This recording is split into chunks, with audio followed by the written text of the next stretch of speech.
Hello, happy Friday. Happy Friday. All right. How's everybody doing today? The other day I sold one of my Dragon Eye acrylic paintings, so I thought it would be just about time to do another one. So that's what I'm doing today. Apparently people love this kind of stuff, so gotta keep up. Okay.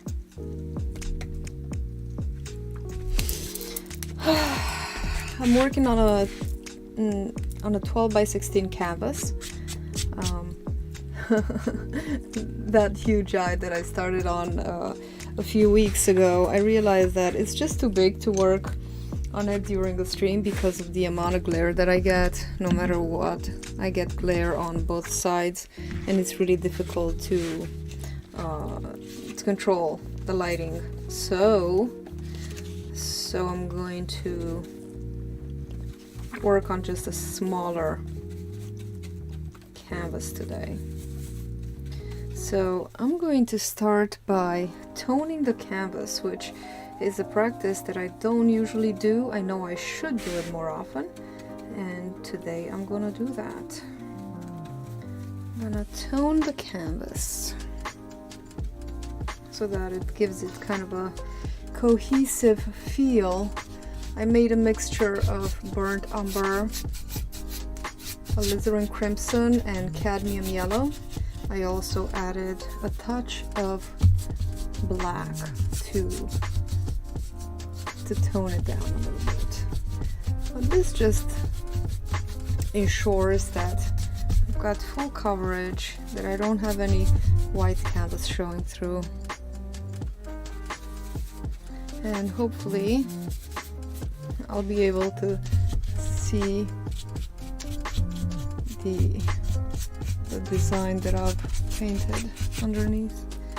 I always like to cover my edges.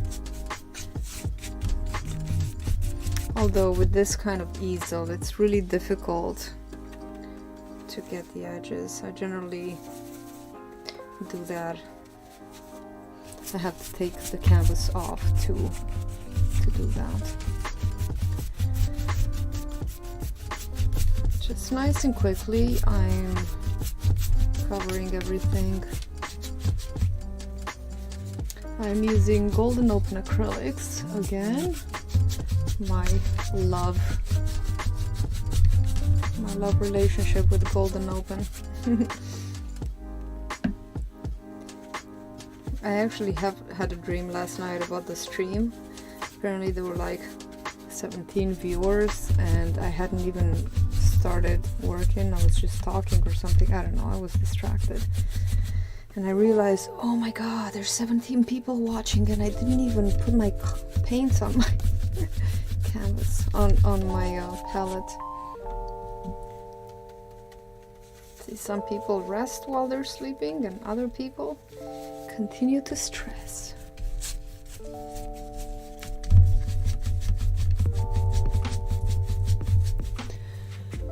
Let me just make sure that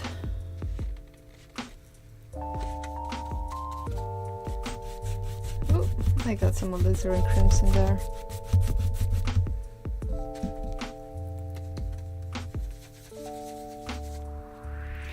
Adding some black, tone that down a little bit.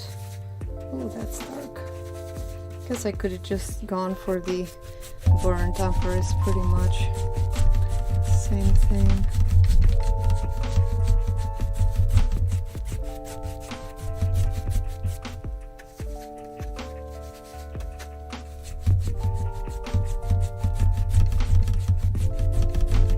Zigzag brush strokes. I'm using a big brush.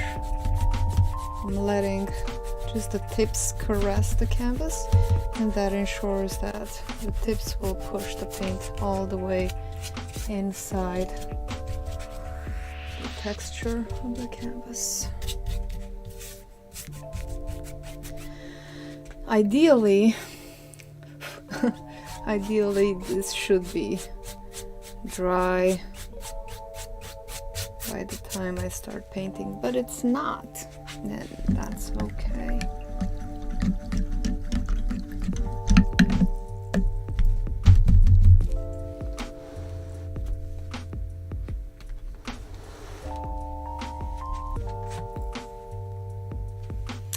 Okay, let's start by just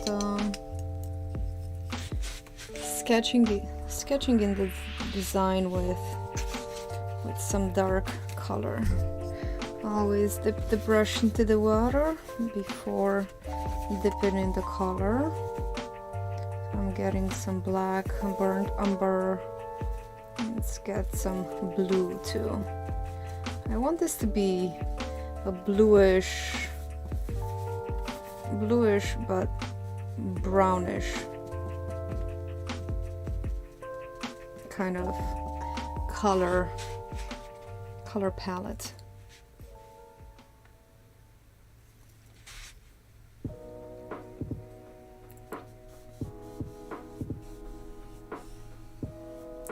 This is very blue. This phthalo blue is very, very strong, so I'm just gonna add some more burnt umber and black to that combo.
Just giving a overall feel of the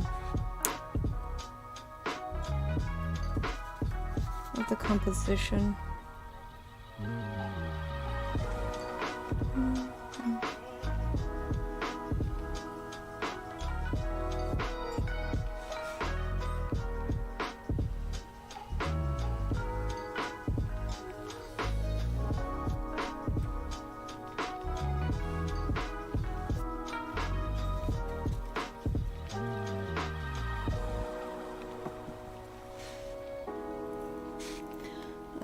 Right now, let me see. Okay, hopefully that will reduce the glare.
just creating some some compositional lines, and this will help us know. This basically creates a bit of a harmony in the overall piece, and it helps you know where the scales, how the scales basically will be structured. I always like to create an overall kind of a matrix, and out of this matrix then we can create the scales and everything, basically order, and then make it into chaos a little bit.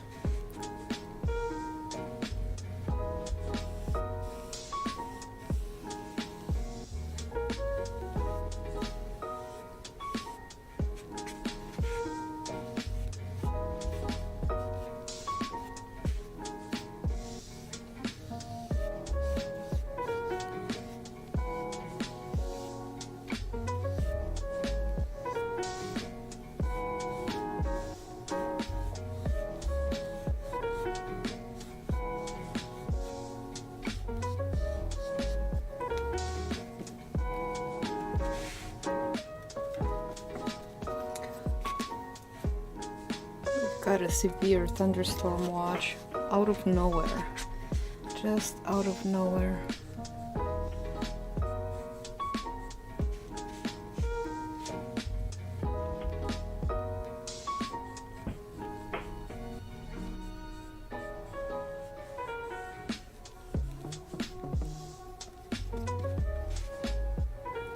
See, I made the dragon eye kind of like that, but I think it should be a little bit more horizontal. I always have the tendency to look sideways, so then everything is kind of sideways when it should be horizontal.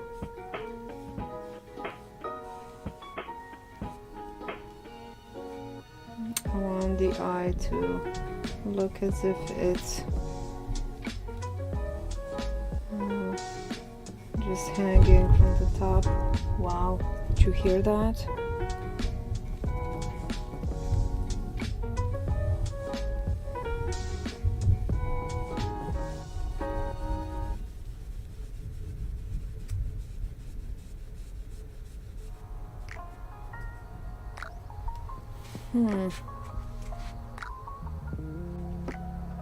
It's kind of off center a little bit. Maybe I should move it a little bit this way.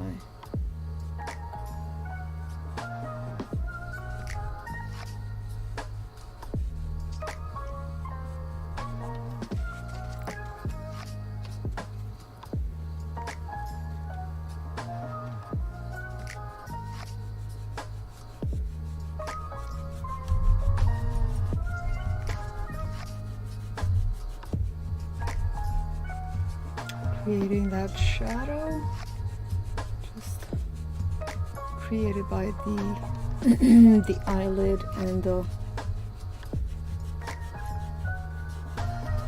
eyebrow. It's really easy to paint eyes once you know the steps.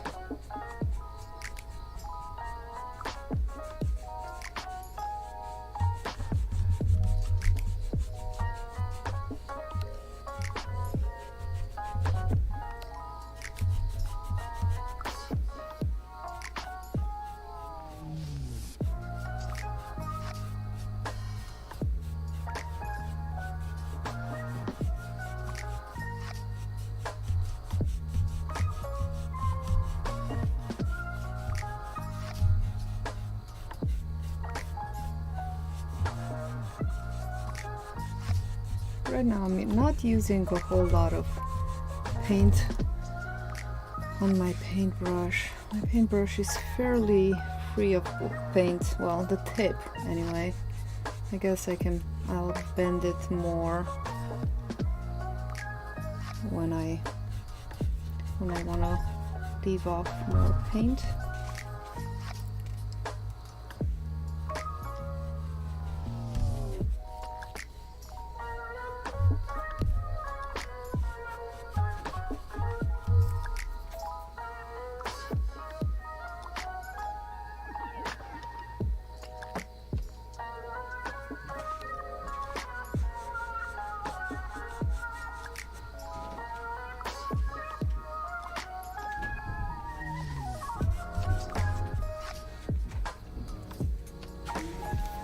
I'd like to see for stuff you can do hang out at 6 considering it's stories. Like I want to see if there's any messages about it. It's under the printer, I looked earlier. I didn't take it.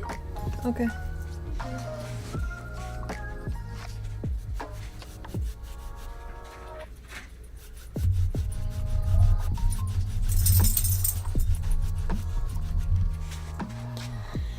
Okay, now that we're pretty much done with that size brush, I'm moving down to a smaller size brush. Using this Princeton Angular Shader, it's a 3/8. But any smaller, either shader or flat brush will be fine.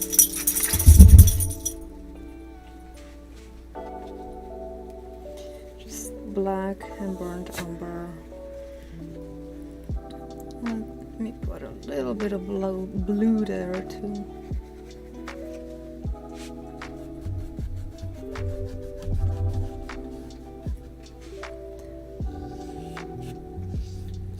Okay, now I can make this smaller.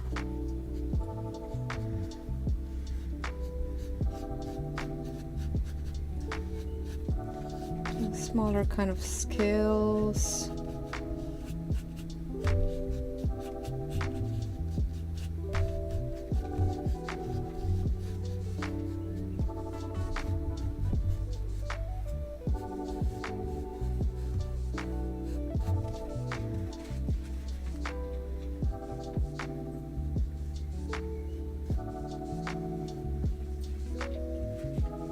I want to have different sizes of scales. I don't want them all to be the same size. I want to make them all different sizes. I think it looks a bit cooler.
These are in the shadow, but you can still see them.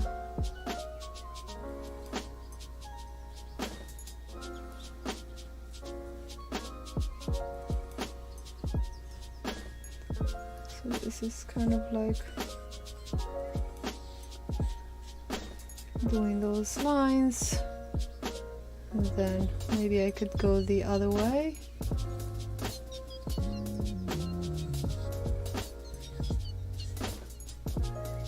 And then connecting those and rounding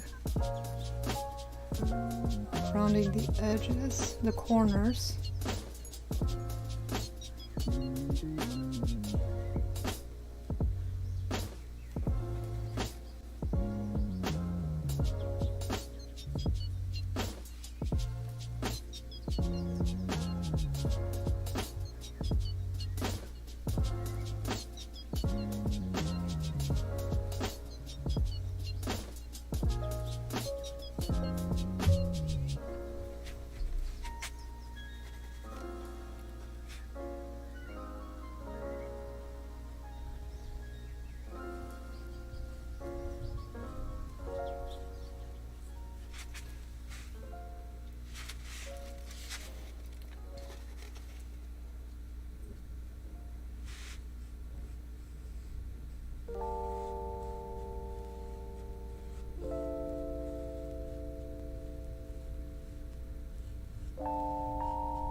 I think I should have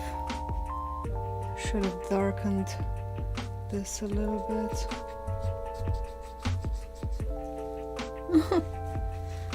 Have a dog down here. Relax, Kim. Stop licking your paws. It's okay.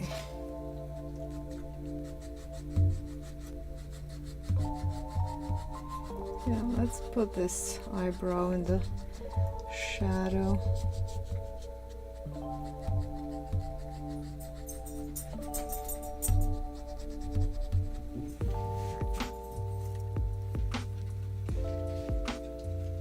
This also should be a little bit darker, so let's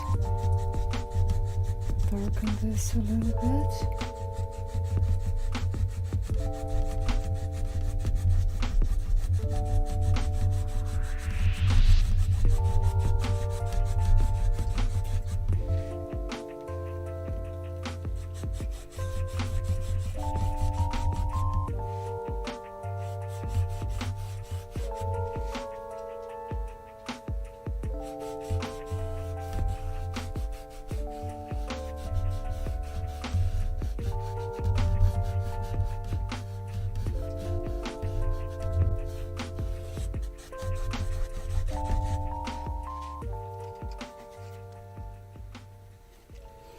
Guess I should use a little bit more water.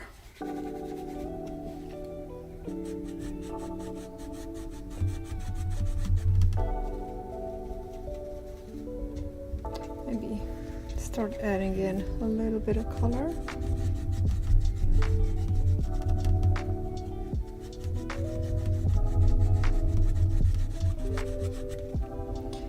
And a touch of white to lighten it up a little bit.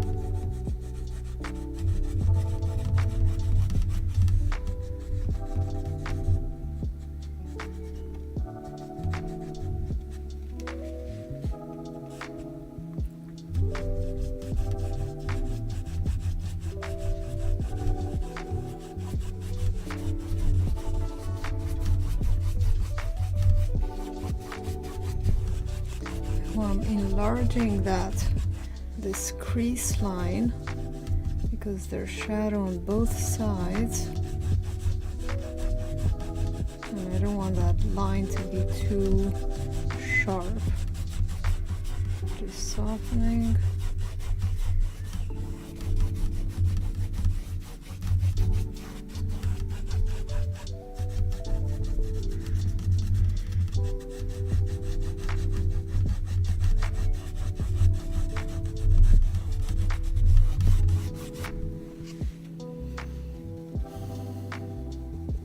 I kind of jump here and there when I paint. I don't paint everything all at once.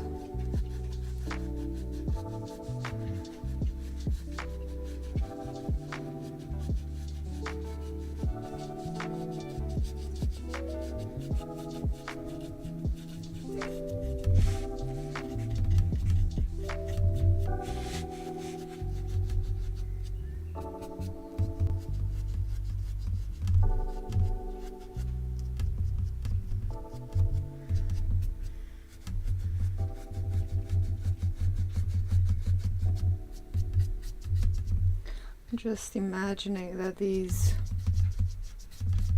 you know, this is a dragon. It's a creature of your imagination, which means you can pretty much do whatever you want. So that's good. But also I'd like to... Hey Melissa! Oh no, Andy! Hi Andy! How are you today? How are you doing?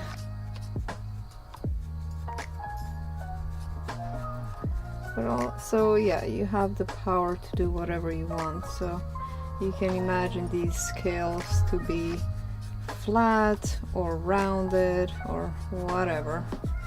And I like to have a little bit of a roundness to my scales, generally for this one. Doesn't need to be for every single one.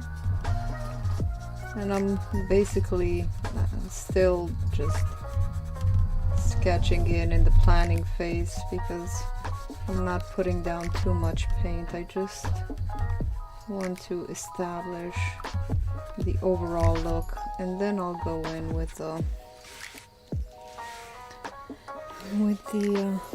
main colors.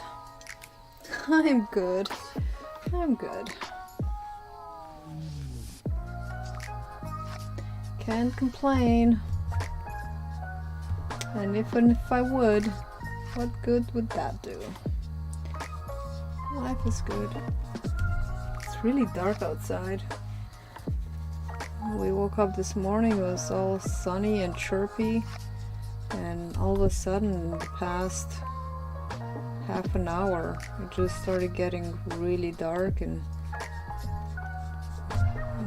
we got the severe thunderstorm watch out of nowhere. I guess nowadays, you know, just really don't know what's happening anymore.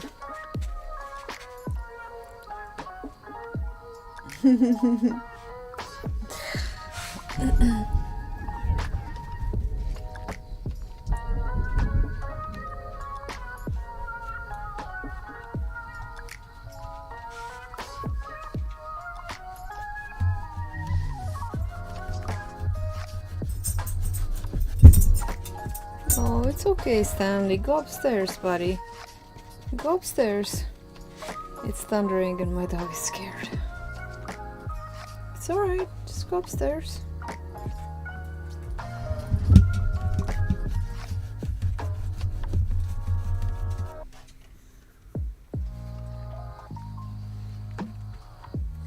You did! Nice. Did you get the golden open or the regular golden paints? The regular goldens are okay too. The golden open, they let you, they stay wet for longer, which is what I really like about them.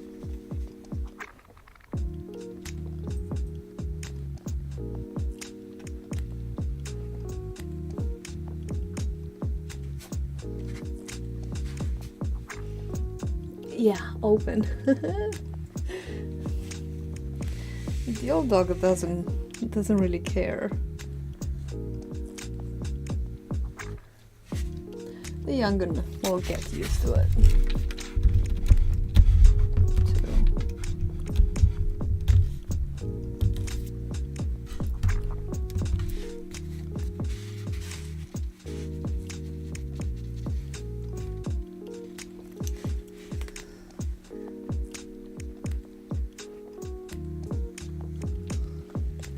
Alright, I gotta be down here in order to see anything, because all I get is glare.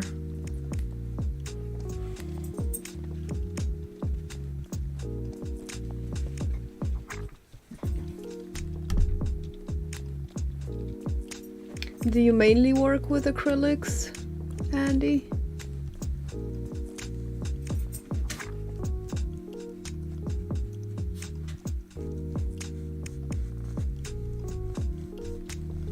I've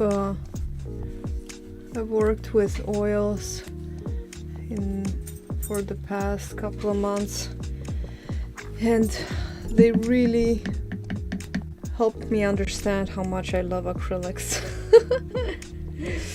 I don't know, acrylics just seem a little more a little less sticky, a little easier to blend, less claggy. I don't know. I think less claggy. Watercolor and colored pencil. Yeah, you know, I mean, it's good to try different things to see, because you never know what you enjoy the most if you don't try more things.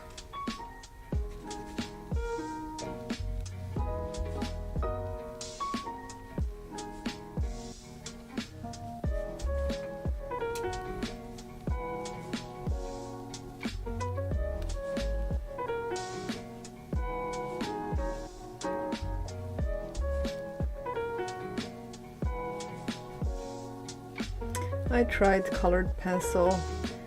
It's really not for me. It's not for me. I just make a mess of it. I've seen some amazing artwork made with colored pencil.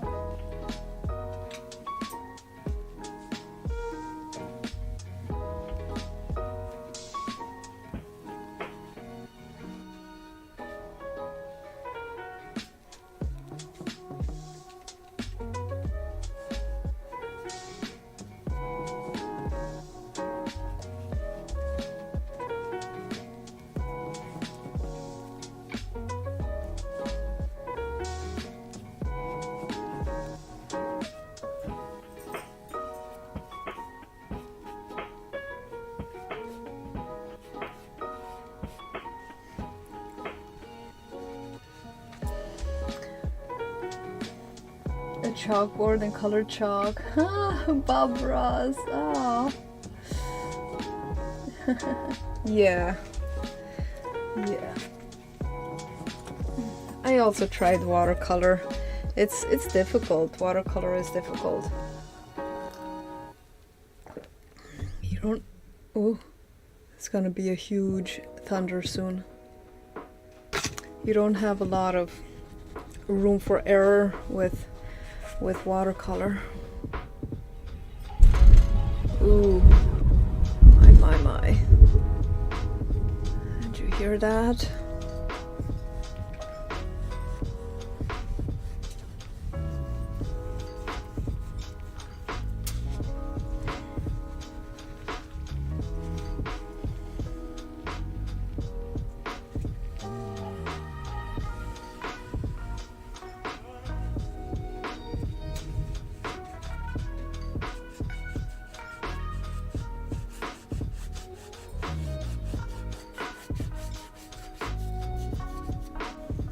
Go upstairs, Stanley. Go upstairs, buddy.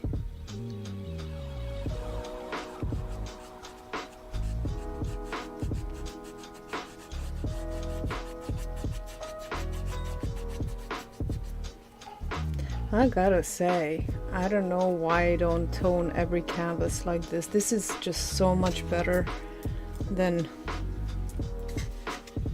not toning your canvas.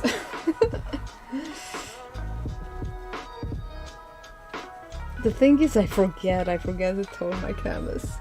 It's well, for once I'm not drinking yogi tea, I'm drinking some matcha tea. Yesterday I went to Costco and I saw they have matcha tea. They didn't have it before, and it was pretty like reasonably priced. It was $20 for 12 ounces. That's really good. It's not ceremonial matcha, it's like table, like kitchen grade matcha, but it's good. It tastes just like the one that I used to buy many years ago when it was way cheaper on Amazon. So it's good. I mean, it's supposed to be super healthy, so that's what makes it better. Because it's just, you know, it tastes like unsweetened green tea, basically.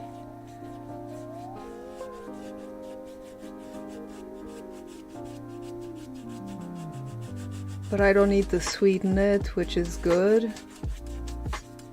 I guess. It saves me from having to burn more calories. It's supposed to help you with your, you know, health and weight.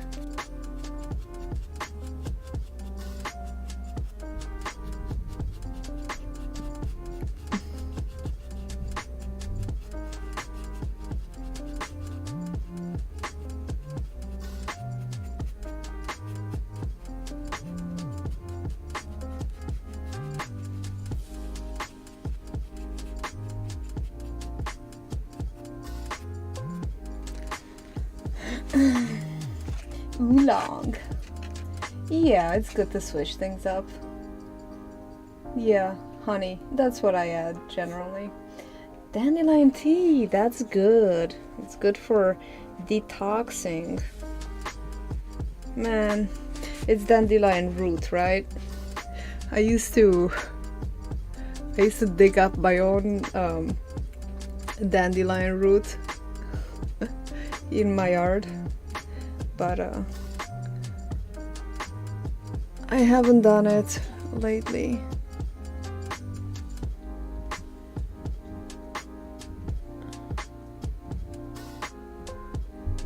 Okay, so now let me switch. Well, let me just do this one.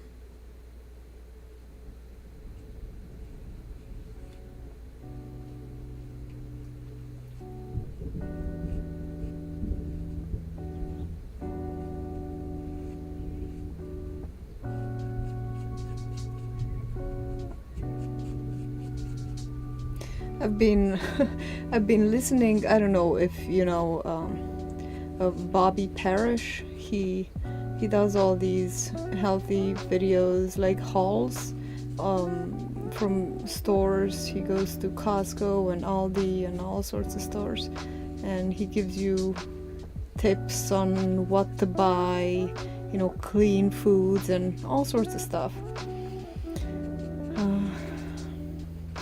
Flav City with, I think his name is Bobby Parrish, and so he was just saying the other day how tea bags are, you should rather get loose tea rather than leaf tea, because rather than bag tea, because the bags sometimes have plastics in them, and so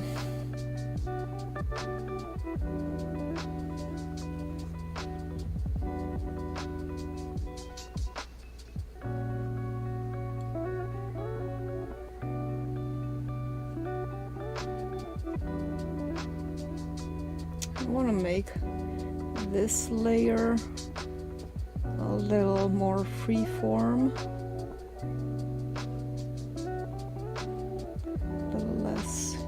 even.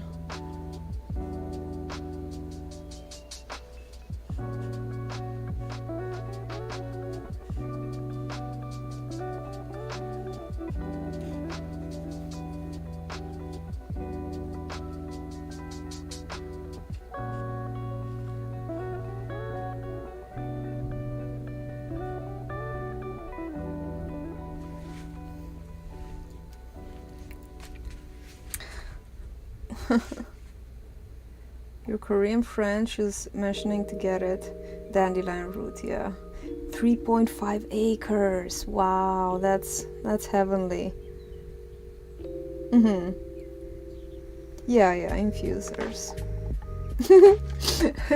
No worries. Yeah, that's what they are. Yeah, I have that too. I also have a really nice little teapot. It's kind of like that Japanese style teapot with little dots on it. Japanese, yeah.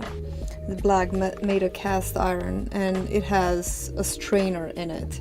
So you just put the leaves into the strainer, and then when it's all infused, you take the strainer out, and then you have your tea. But this matcha tea is a powder, so you don't even need that. You just mix it with warm water. Yeah, tea is good.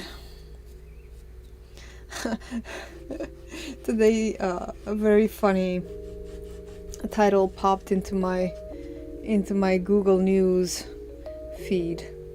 Apparently it said, and you know, that kind of clickbait, it just gets to you. It said why it is dangerous to drink tea or why drinking tea is dangerous. Like, okay. My stupid curious brain, I'm like, what could people possibly come up with? Why would tea be dangerous, drinking tea? And apparently it told the story about how drinking tea got started, and when they, you know, when tea became popular, it was only the upper classes that had these tea parties, and you know, Victorian ladies, they would have these very fancy tea parties, and they would invite their friends, and it was very undignified for a lady, but they would only have very little bit of food and very little bit of tea, and they wouldn't have like a second cup of tea. Only, you know, one of the things about the tea parties was moderation, and so it was very elegant and very fine, you know. And then of course the lower classes started drinking tea, because you can't keep tea from people. And so the lower classes, for example, they would have a pot of tea boiling basically all the time on the stove, just waiting for, just in case somebody would pop over. And you know, the tannins from the tea, that would be very dangerous. You know, you don't want to have too many tannins, that would be bad. And they would, what else would they do that was unhealthy? They would have way too much, and it just made the whole, this very noble habit, tainted it in a way. Oh, it's just funny, the things that people come up with, you know? People. Oh, I love rosehip tea, yeah. Rosehip tea is very good, very high in vitamin C. I drink coffee as well. I have my coffee right here, actually. I've got my coffee, my tea, all of the addictions, the approved.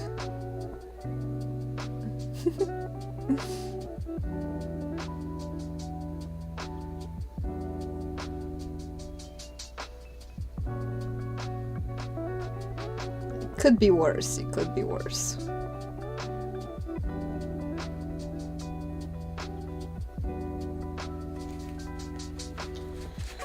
Let me change to a smaller brush, because I'm getting into these areas. I guess I could use a teeny tiny brush. I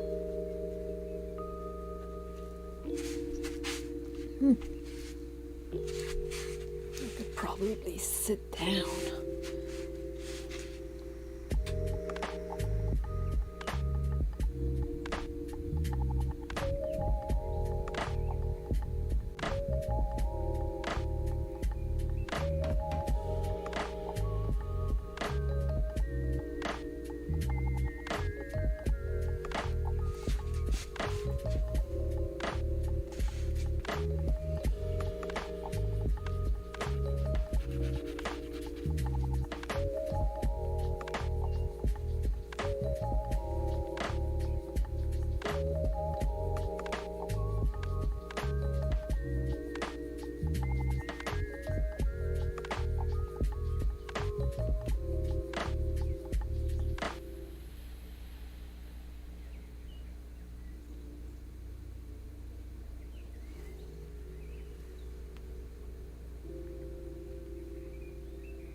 Oh yeah, I need a stool.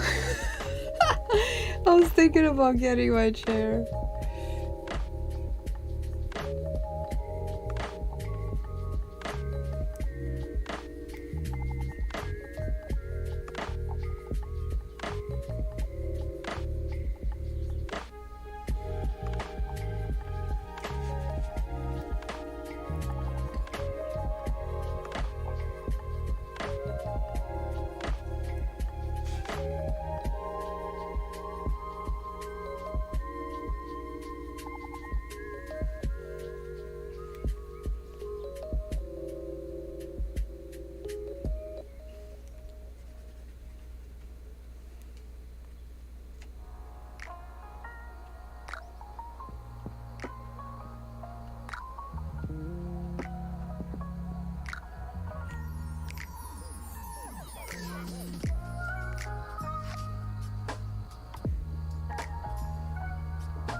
Oh.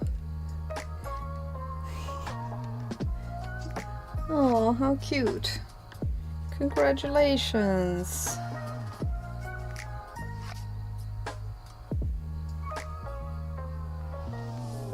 They always have so many needs, like going potty, eating.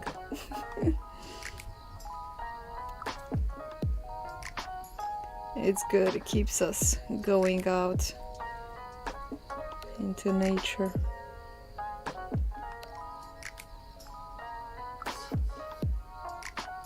That's very sweet.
I think I've got to move on the other side so I can see, or I can do this. Yeah.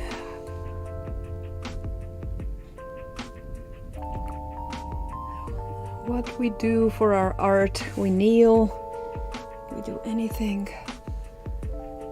and everything.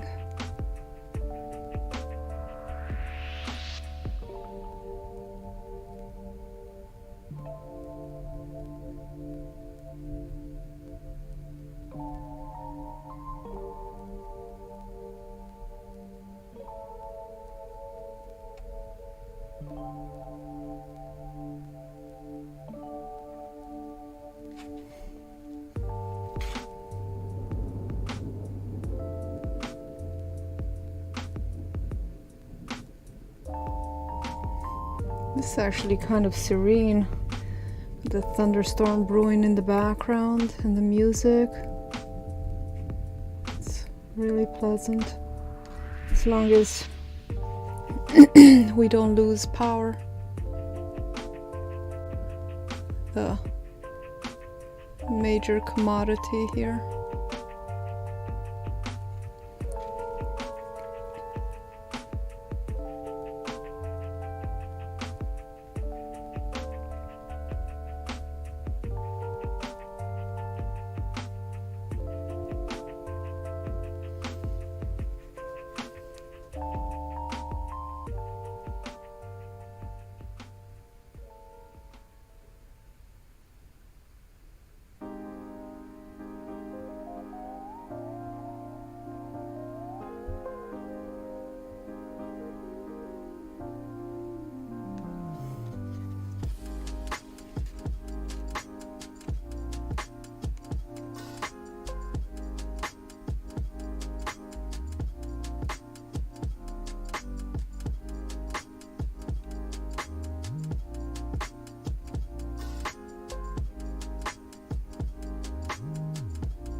Alright, I almost dipped my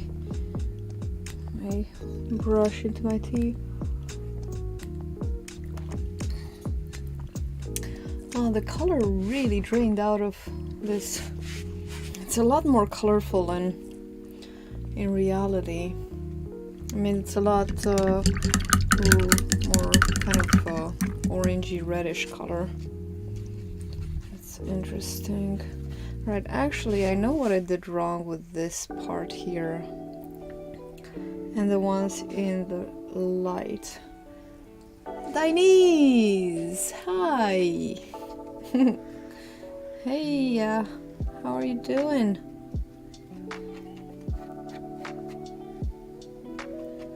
So what I'm gonna do is lighten up the parts in between. So I'm adding a little bit of white to these. And a little bit of this kind of brown. I want it to be bluish but brownish too. So burnt umber and blue and black and a touch of white. Probably lightened it up too much.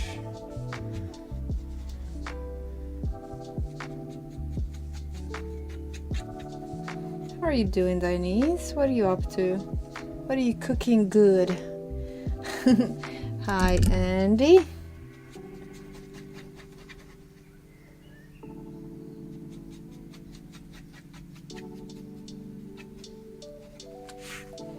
Okay, I'm gonna lighten these up. Lighten up, not myself, but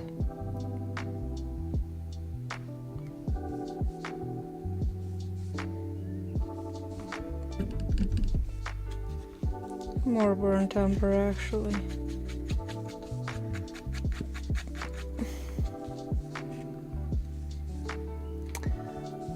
Did I find a stool? No, I'm kneeling. I keep going up and down, you know, so a stool, I'll just need to get it out of my way. It'll just be in my way. It's okay, I'll just, kneeling works much better. Keeps me humble too. You need something to keep you humble.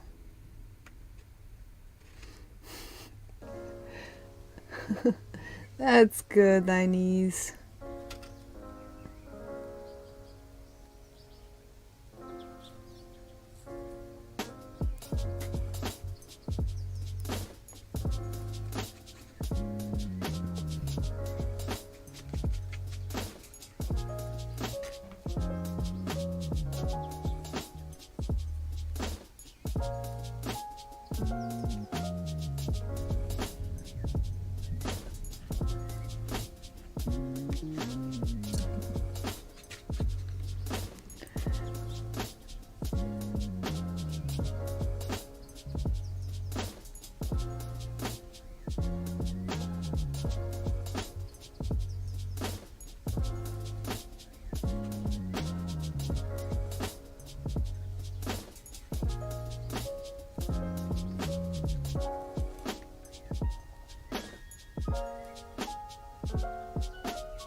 Thank you, Denise.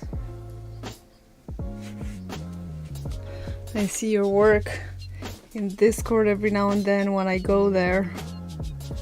It's really cool. Very interesting stuff. that I don't really see very often.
Okay, I'm actually going to go over these. I want them to be less dark because they're in the light. So make them a little lighter, they'll make more sense. Too dark.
Thank you, Denise.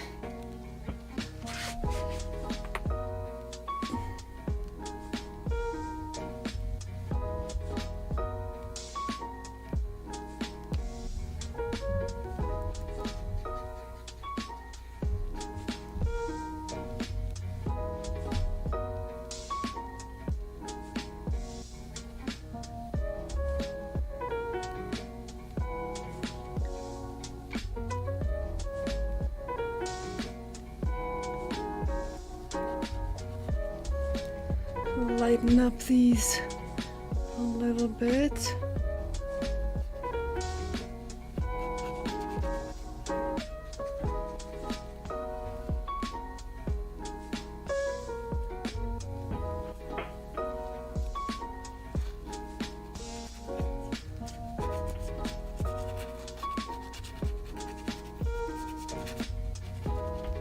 I guess I should have used a bigger brush.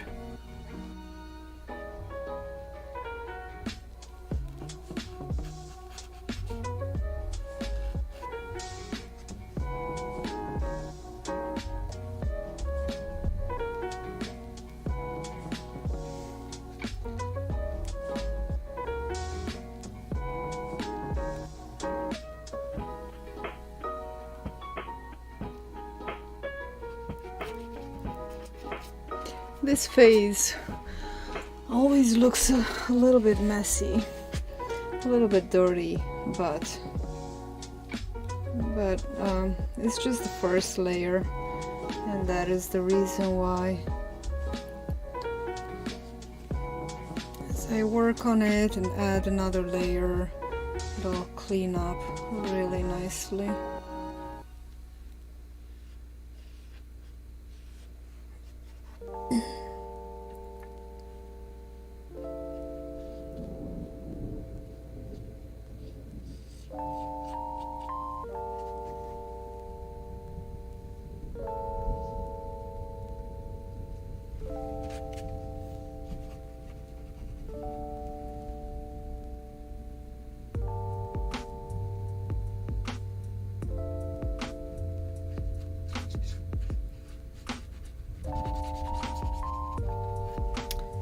Use a different brush.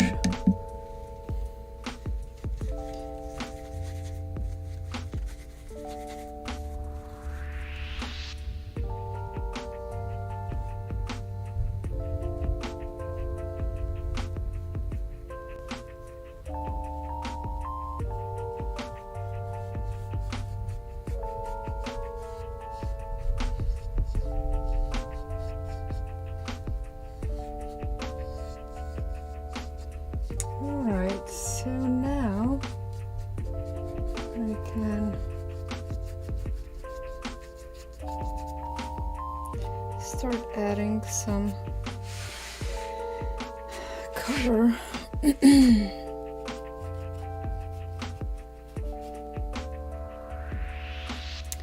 Maybe I'll work on the eye itself for a little bit.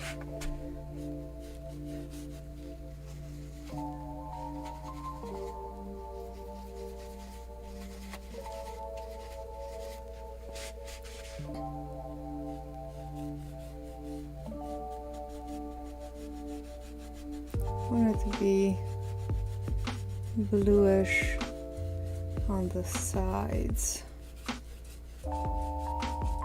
and more orangey in the middle.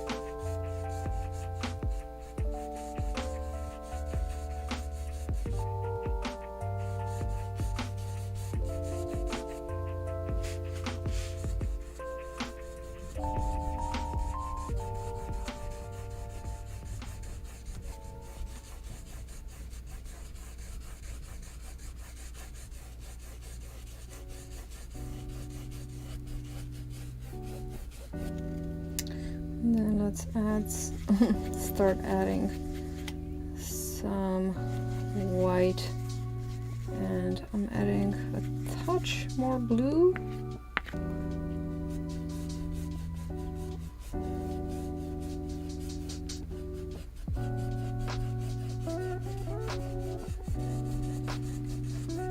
I still want the blue part to be kind of gray. I don't want it to be too blue. It's kind of grayish.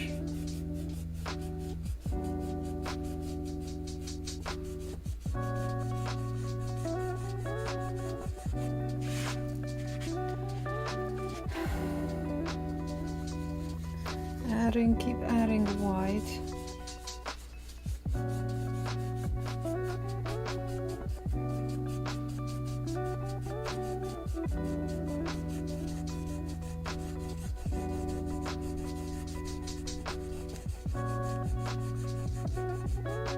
I'm pushing it outwards. And then the top part, I still want it to be quite dark.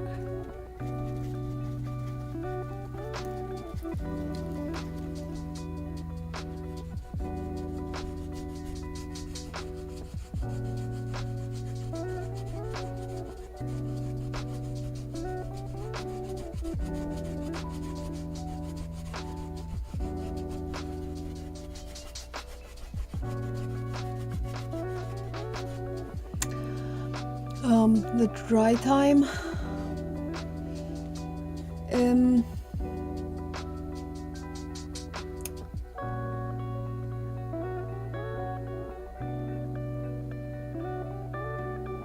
So the paint will stay wet for a day or so. Yeah, up to 24 hours. I think I can still blend and stuff. In some respects, some of it is already dry, so it depends on how thick you apply it. The more you water it down, the faster it dries. And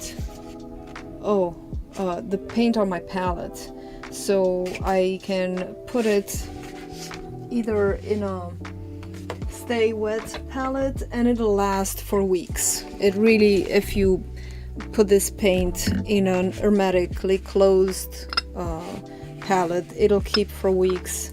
Otherwise, I use these little ceramic thingies. I think I'm just gonna put it in some of these, and they're not hermetically closed, but it'll still stay wet for many days, if not a whole week. Even if you leave it like this, if you have thick amounts, it'll stay wet for a day or so, maybe more. So it's really good paint that you don't waste it as much as you would regular acrylics, because it doesn't dry. So it's kind of similar to water mixable oils.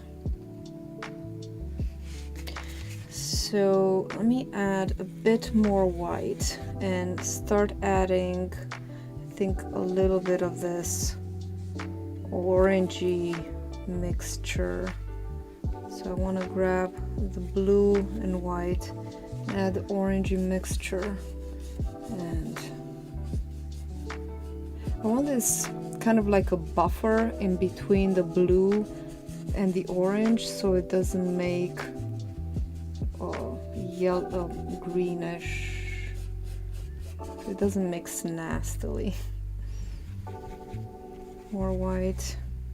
When you go through transitions from a cool to a warm, like from blue to yellow, in order to avoid that green, you just add more. You add some white and some red to the part where they would mix together. My nose itches. Okay, and then I'm adding this. It's kind of like a burnt sienna sort of color, but my paintbrush is still dirty from the blue, so it mixes. It makes it really nice and harmonious palette. And then let me go with this.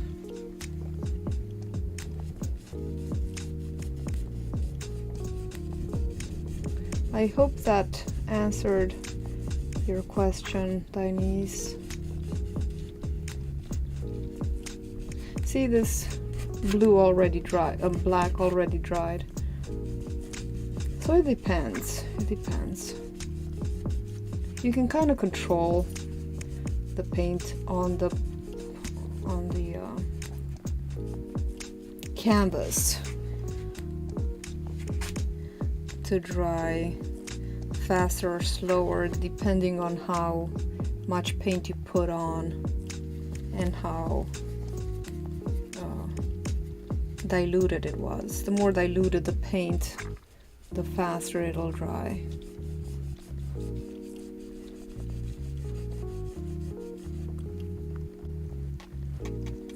And then closer to the pupil, I'm just going for this colorful paint and then some burnt umber.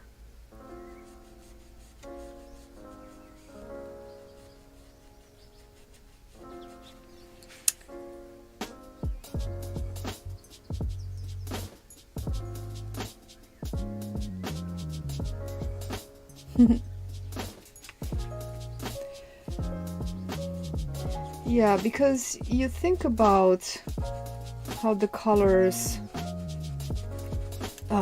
you think about the complementary, the color wheel, you know, and so blue, if you want to go, for example, you have a sky and you go from blue to yellow, and if you go from blue to yellow, then you get that green in between.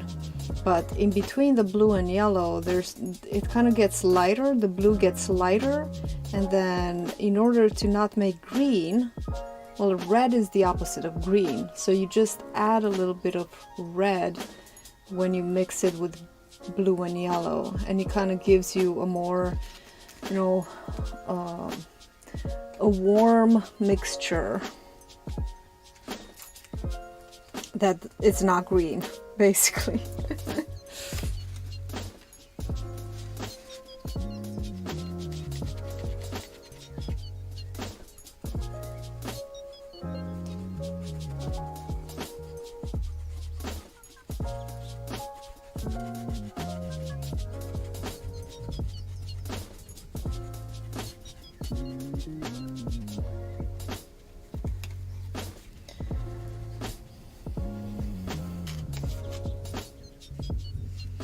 Okay, I think I need to darken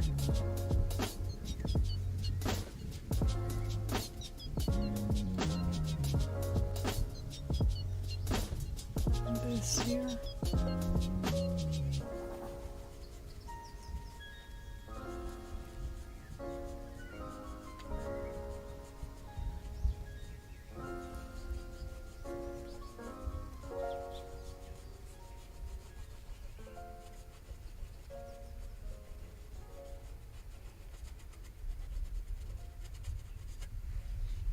This, I'm not so worried about it because it's gonna get a lot of layers anyway, so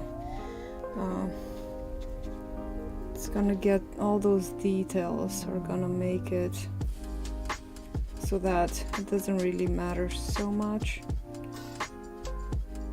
that it's not perfect at the moment.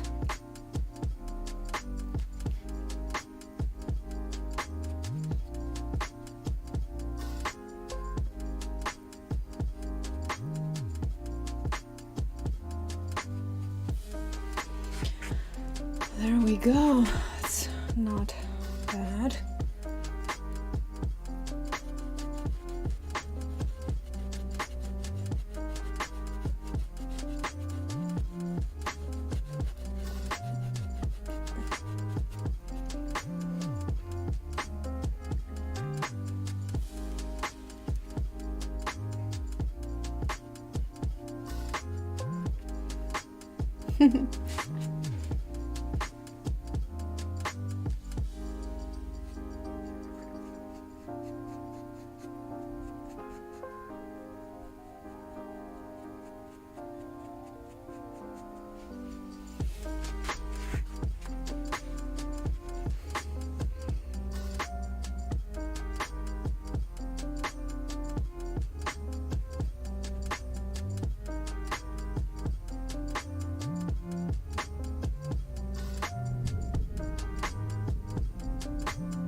Darkening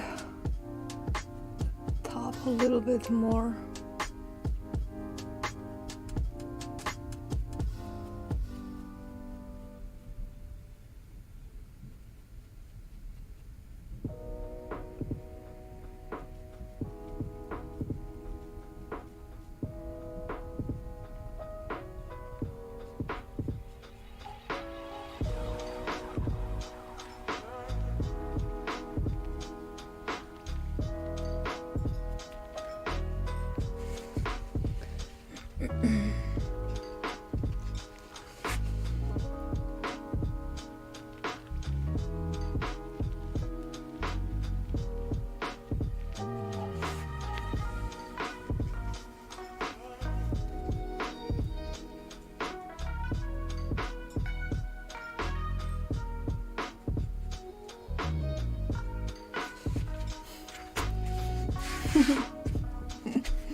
Oh, Thanks, Dinese. Enjoy your evening. Enjoy your day.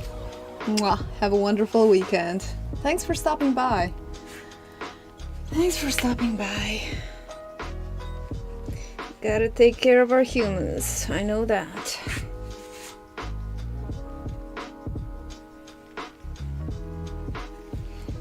Gotta spoil them.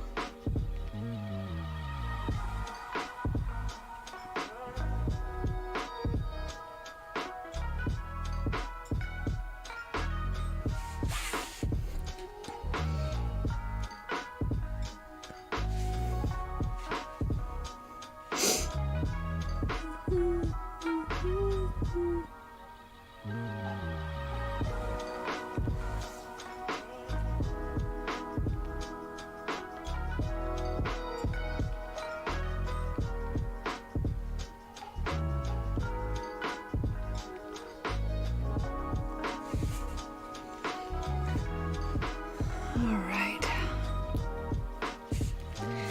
Time for another sip of tea.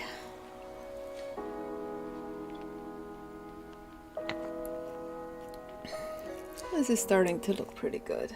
Yeah, it's gonna be a great replacement for the older dragon eyes. Looking better every time.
Thanks.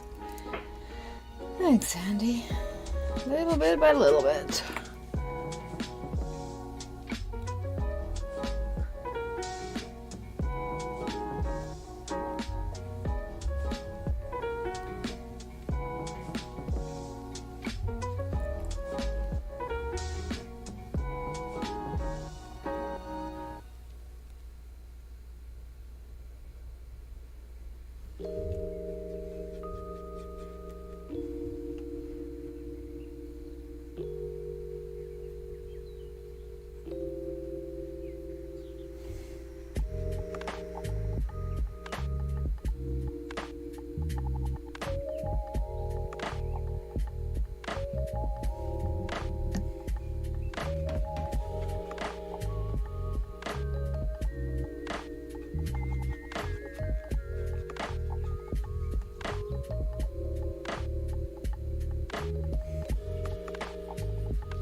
more burnt umber. My palette.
Alright, let's see where we need to darken some things.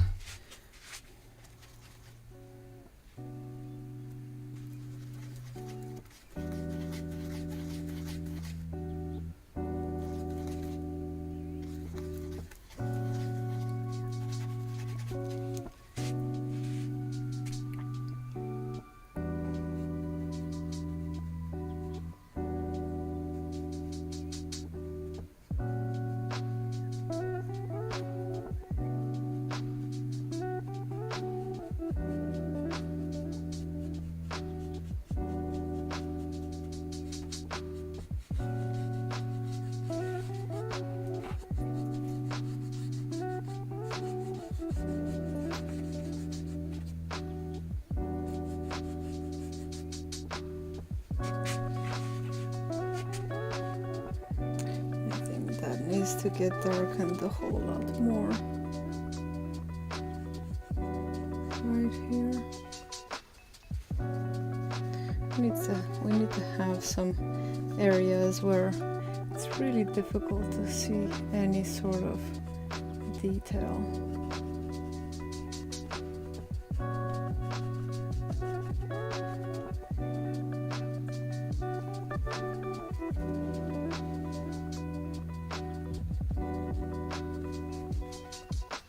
That's what's gonna make everything else pop.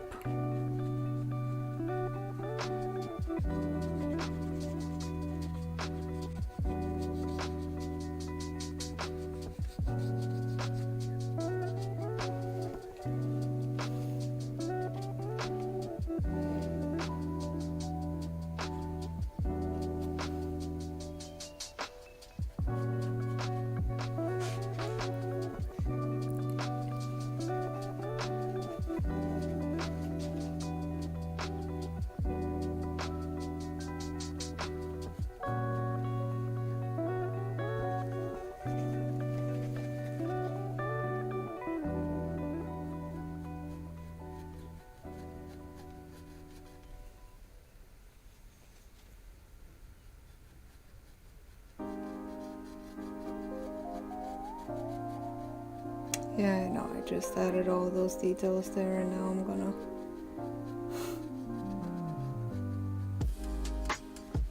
eradicate them.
$144.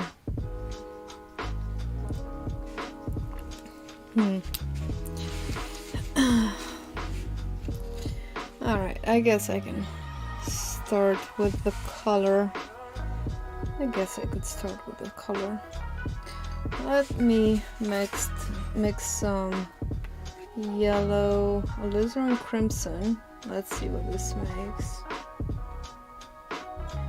Should make a really nice brickish color, rusty.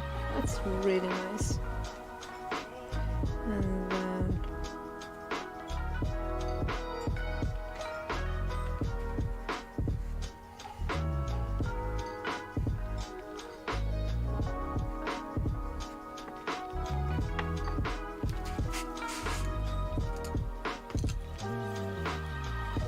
put some more burnt umber. Let's make some burnt umber in there.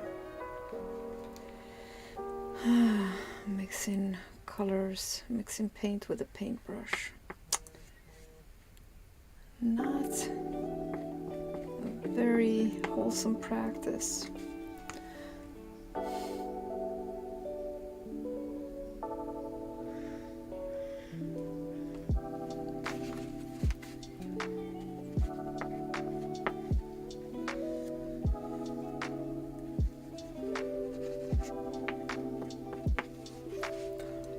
Okay, let me add some blue, not a lot of blue, because this blue is very, very concentrated.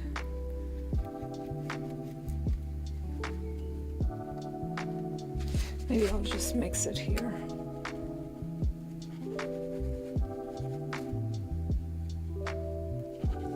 Just make it a little bit greenish. I still want it to be brown, but toned down brown.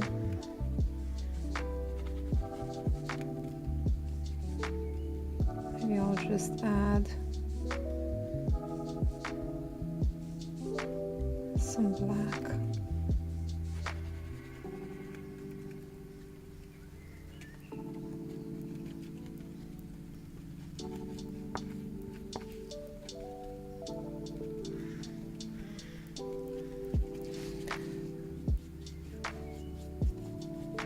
Now we're just going for the same value here. I want it a little less blue. I put way too much blue in there. That phthalo blue is very, very strong.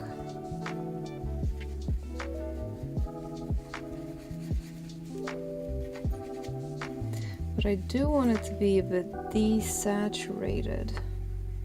I don't want it to be too colorful. Let's see.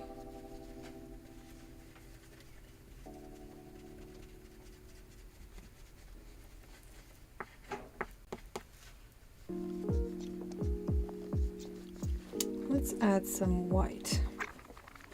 White will fix everything. See? Told you. White will fix everything.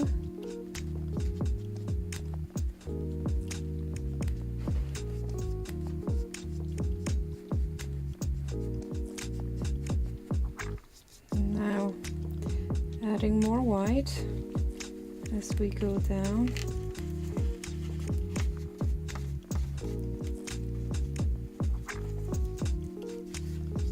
Needs to be the same value.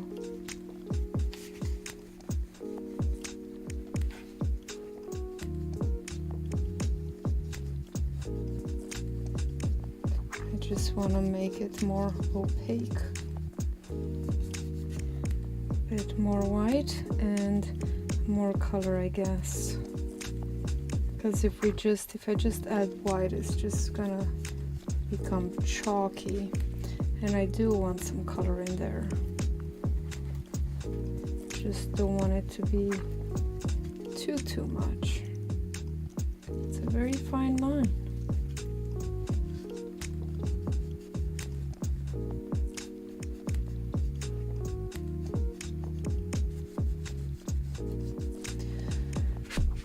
See how it really is adding more coverage, and now it's becoming a little bit softer.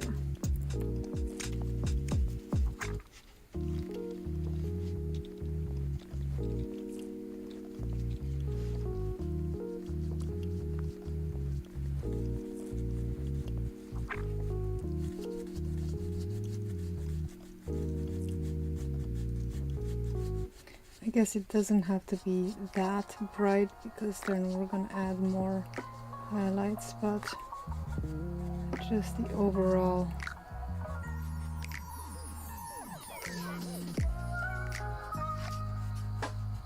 value, just the overall value. Can even go in here and mix a little bit of that color in. Haha, what kind of dragon? Oh, I'll have to think about that. I think it's more of a earthy dragon. It's kind of like a Captain Planet dragon. It's got the fire and the ice in it, and the water in it. It's the environmental dragon. Stupid. No, I don't know. I haven't thought about it. I just think it's a more of a molten metal dragon, because it's got that copper color in its eyes and also the aqua color in its eyes. An elemental dragon. All right. All elemental dragon. Sounds good.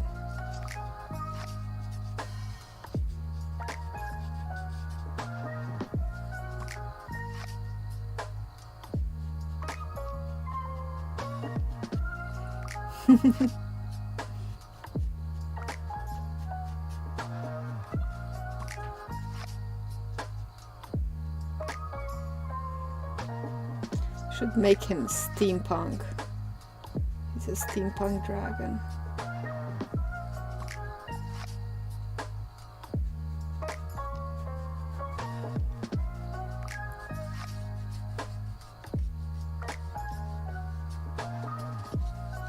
Oh, that color might be still wet. It's either picking it up and softening, or this paint is just laying down so softly that it's creating such smooth effects. I really do love this paint so much. The secret with this golden open paint is not to have too much paint in your paintbrush when you're just doing like kind of like a glazing effect, or you want to blend something on top of something else. Well, the secret is to not have too much paint on your brush, because if you have too much, then you're just going to eradicate the previous paint. But if you have just a little bit, then it's gonna blend it, it's gonna mix it.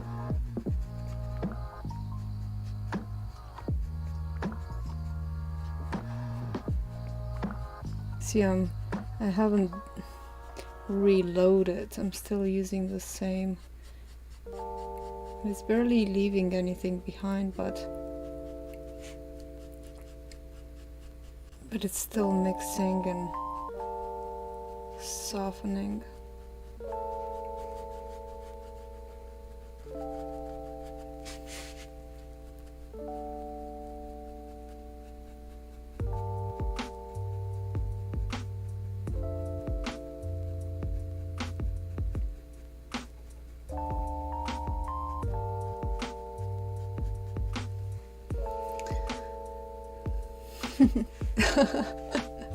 It looks horrible. It takes a little while to get used to it, but once you understand how the paint works, then you really, you know, the secret is to not use too much paint. When you do a gradient, just put just enough paint on your paintbrush and don't use too much.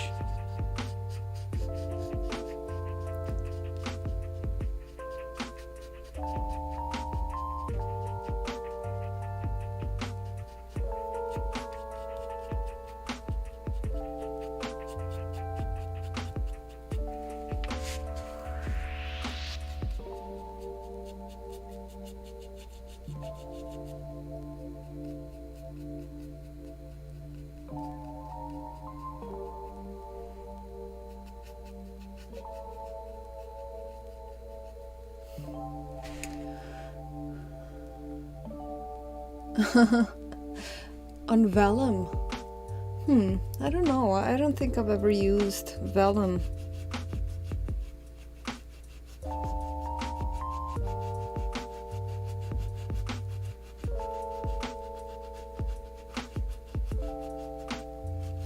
Also, another tip with Golden Open is not to water the paint. So it's always good to dip into the water before you go and dip into the paint, but blot out the excess water from your paintbrush before you go in the paint, so you don't thin it out too much, because it already has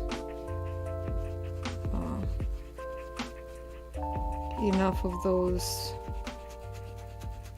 substances in it to keep it liquid.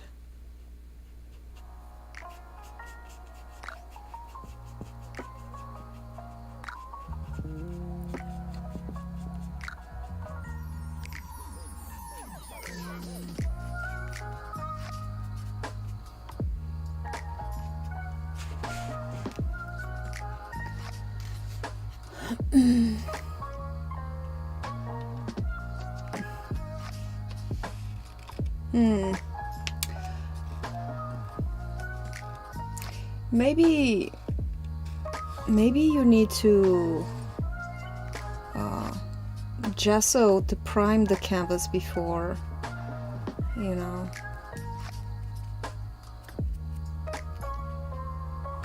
I'm not a big fan of painting on paper.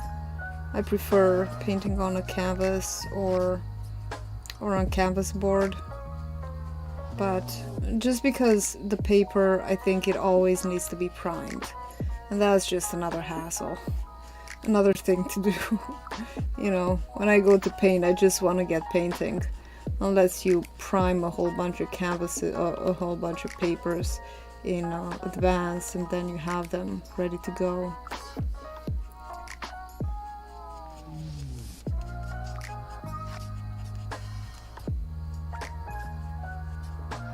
But I totally understand how it's also less expensive and it takes less space in your studio, so I understand the attraction for paper, and you can use it with a lot of other mediums.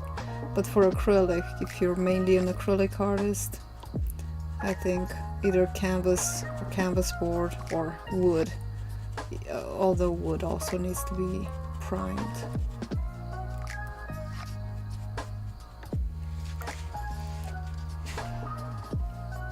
Oh, don't think like that. Do you know how much this canvas is, Andy? This canvas is a pack of 6 from Michaels, and it's $20 a pack of 6. So basically, and then you can get it, they have sales all the time, it would be like $15. So it's really like $3-4 max, $3 a canvas. I don't think that's that expensive, you know. If you don't like it, the beauty of canvas is that you can always let it dry and paint over it. So I think that's pretty good.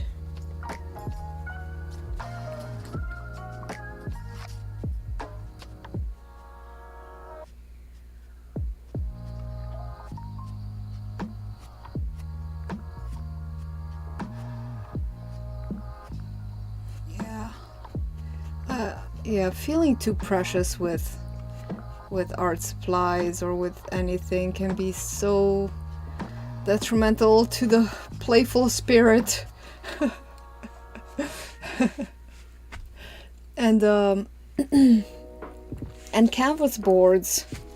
Do I have any canvas boards? I get a whole pack from Arteza. They have a pack of either 24, I think a pack of 24, and it's like $30 some. It's just not even $2 per board, and that's 11 by 14 canvas boards at super price, and they're really good. They're good canvas boards. Yeah. Yeah, you know, if you're just starting out, 12 by 16, 11 by 14, that's what we do. That's what I do for my students at the studio. I think 11 by 14 is a pretty good size to start out with.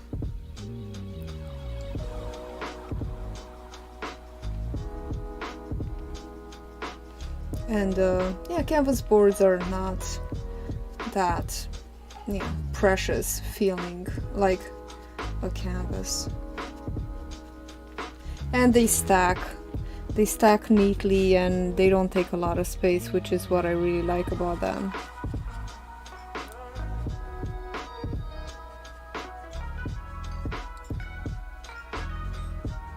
Once I got canvas boards from Blix, and it was like economy canvas boards, and I got them for the classes to teach, and they were so bad. They were really cheap.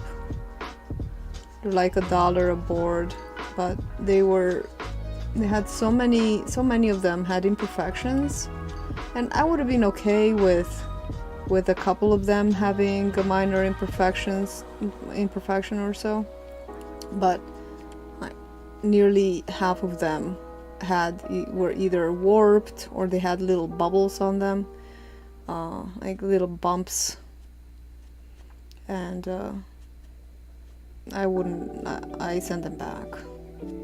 So, but they were really cheap, and then I just got them from Arteza, which were still pretty, you know, not expensive, but totally worth it.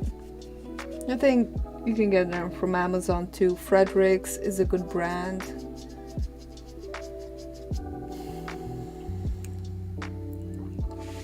You know, and I got 2 packs. I got 2 packs of 48, I think. Oh, such a sucker. Or 2 packs of 24, I don't know. There were a lot of them. And I had to send them back. It happens. Thankfully, Blake's is, you know, really good. I've only had positive experiences with Blake Art Materials.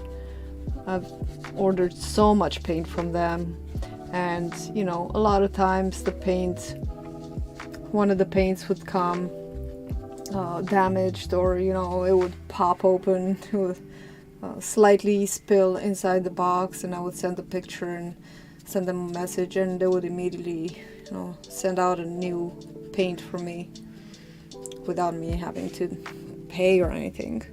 So they're really good. Their customer service is excellent. Yeah. So I recommend them.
on my knees.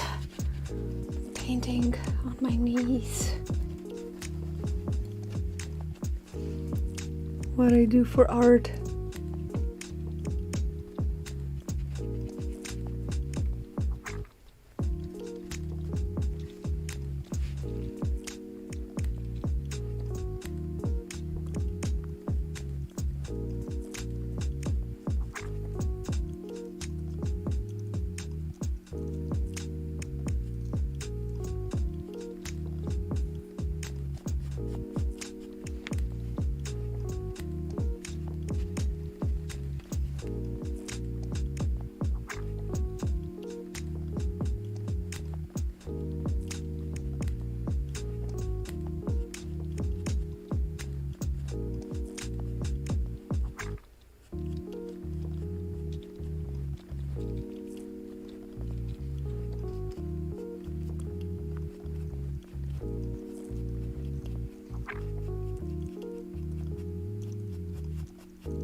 Actually, I have underneath this tarp, I have interlocking foam mats, so it's not so bad. It's not on concrete or anything.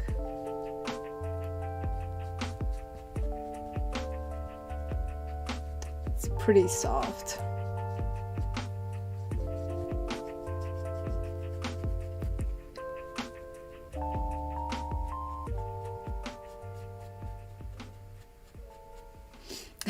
Yeah, it's not so bad.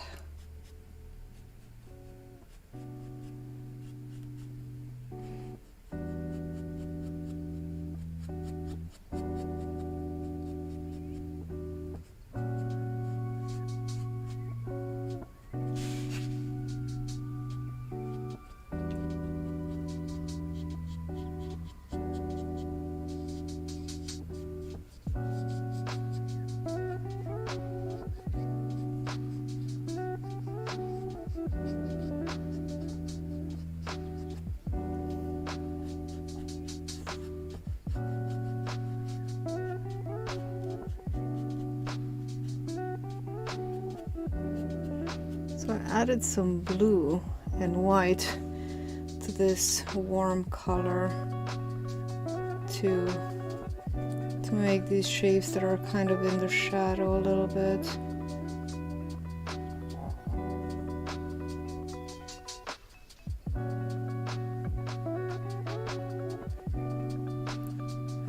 just tapping with, have the corner, like the tip of my angle shader, and I just tap it. No, I have too much paint. It works better when I don't have a lot of paint on my brush. And then I just kind of, works a lot better after I've tapped a few times, and then only a little bit comes through. See how nice it kind of looks, like it's glowing. And I'm just dipping in the middle of the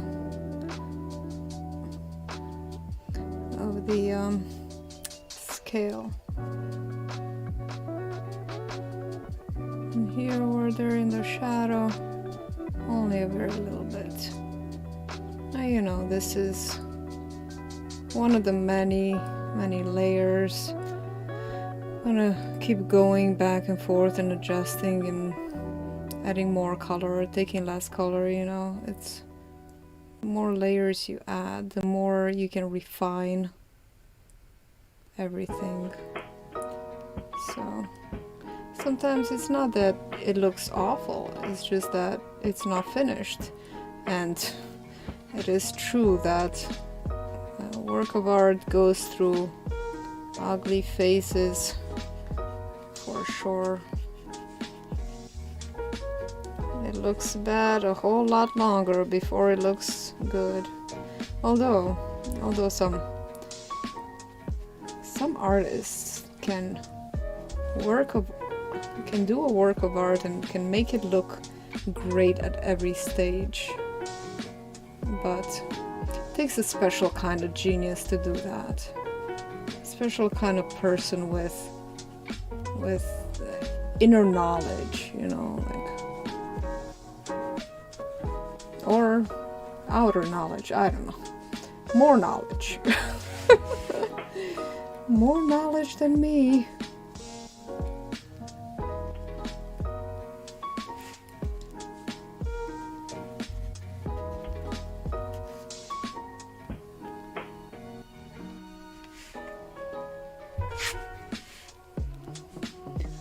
Okay, and then I can come down here.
Oh.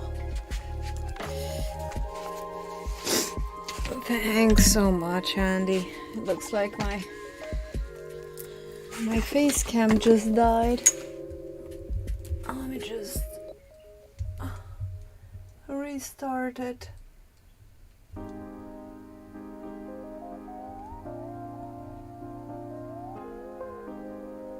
It's gonna take a minute for the camera to,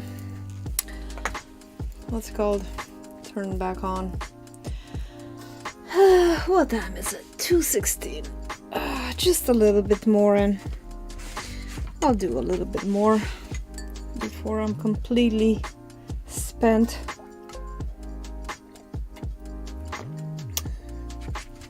Let's see. It's turning on. All right. Let's do this little scales down here. Adding some white to this brownish. Let's see, that's pretty much it.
Okay. Whew. Clara. No worries, Andy. Yeah, no worries. I'm probably not gonna be a lot longer anyway. How are you doing, Clara? How are you doing today? Friday?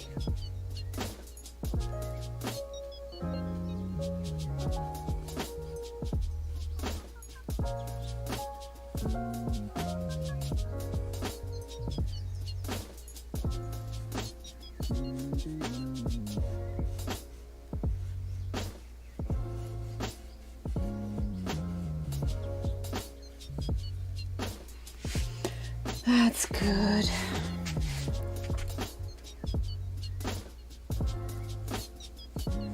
That's good. Doing work, good work in the world.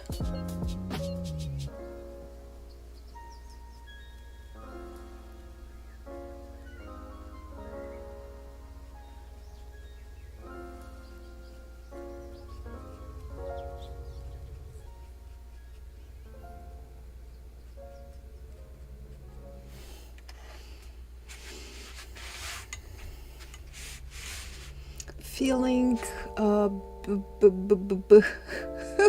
Dumb heart is covering the word. What comes after a B?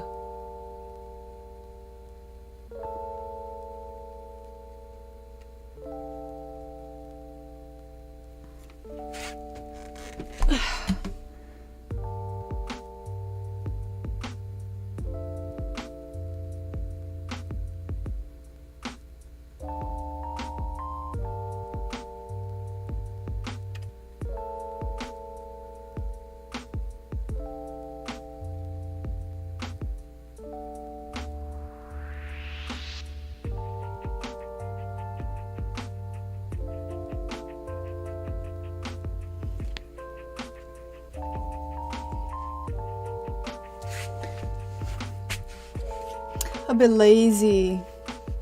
Oh, that's so cool. That's good.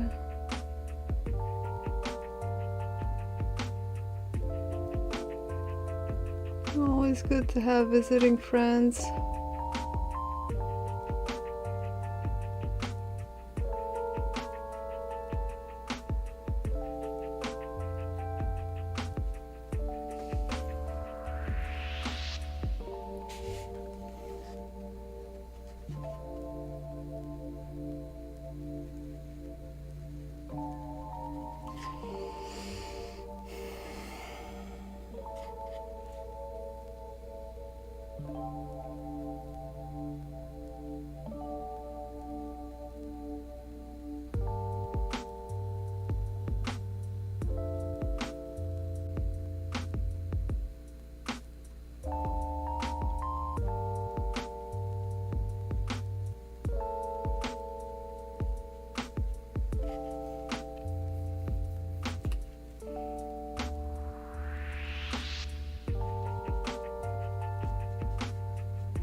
Do you have any weekend plans? Yes, we have to work on our property. We have to work outside. We have so much, yard work to do.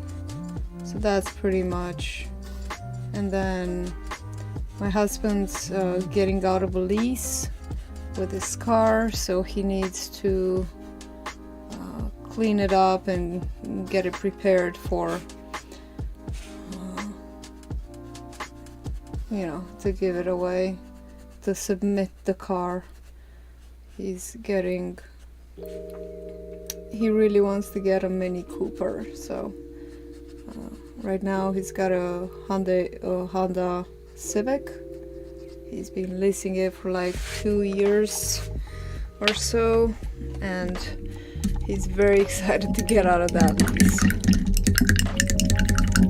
That's pretty much the plan. Nothing exciting, but a lot of work. Yeah. He says middle-age crisis car. Oh, his words.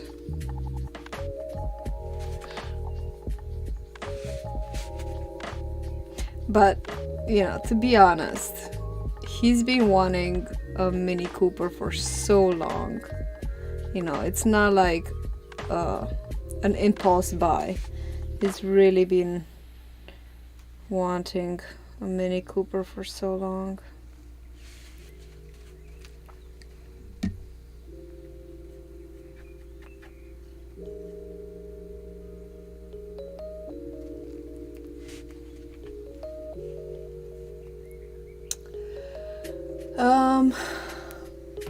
Well, you don't own it, so you can just, well, the advantage is that you get a new car and you get to drive a new car over 3 years, and then you just give it back, and basically you pay pretty much the same amount as you would pay for a car, except for the down payment, and you don't have as much responsibility for it, I guess. It's kind of the same as buying a house versus renting a house. It's not as much responsibility. I've always bought the car. I mean, we've always bought a car for me, but he's always been leasing cars for himself. So he can only, a lease only allows you 30,000 miles over 3 years. And you know, at the end of that, just if you get a good rate, it could be even better than buying a car, because after, you know, it takes so long to pay off a car, and by the time you pay it off, generally it starts requiring more and more maintenance, and then you pay more and more money for maintaining the car. So I'm not really sure. You rent the apartment and bought your car. Yeah, I mean, it depends. It depends on the car too.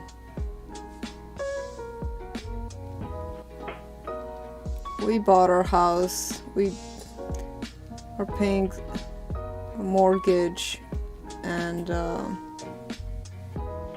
it just seems like we're never gonna get out of that mortgage. It's so much. We've been paying it for 11 years now, and it seems like we barely made a dent. It's really weird. Every time I look on the bank account, it's like, this was the same amount that we had half a year ago. How does it never look like we paid? It's weird. The interest is the interest that really gets you. Yeah.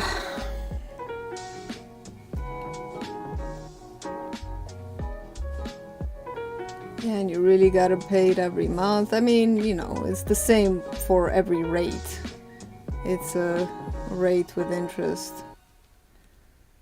But then, you know, you can't even fathom the day where we won't be paying mortgage. Can't even fathom the day. That'll be freedom. Refinancing, I honestly have no idea, Clara. I don't think we have. We're not very financially savvy, to be honest, and sadly we're not. Guess we should hire a financial advisor to tell us what to do. We're good in other ways, you know, like we're creative and we're good in other ways, but not so much with money.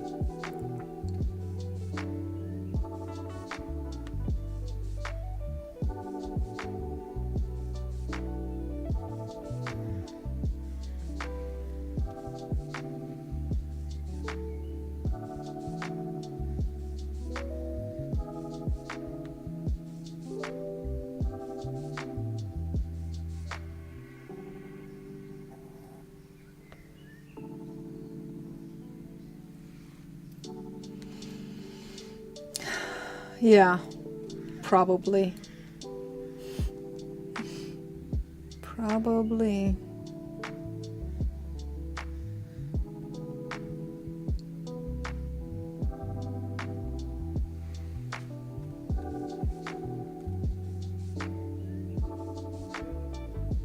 Mm-hmm.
Yeah.